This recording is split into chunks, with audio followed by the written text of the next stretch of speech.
Tillichten. Dat denkt er direct aan Twente, maar wist je wat het Drees is? Maar eerst even vooral.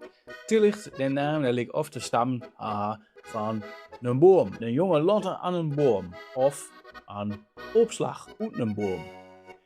Daarom zijn ze ook altijd nakomelingen van DVD's. Dat zijn telgen van den of tenne. En een telg, ja, die gruiden al aan. Dus logisch als je er op meerdere stijlen tegenkomt. Tellen en tillen, dat loopt bij ons door elkaar, want je hebt het ook al een telefoon en een televisie. Je hebt er bijvoorbeeld ook een op de Veluwe, kort bij Ede, als ik het goed heb. En je hebt er nog een, al een paar in Duitsland, bij Waandorp. En tillig dat zit ook in bijvoorbeeld gebarigte.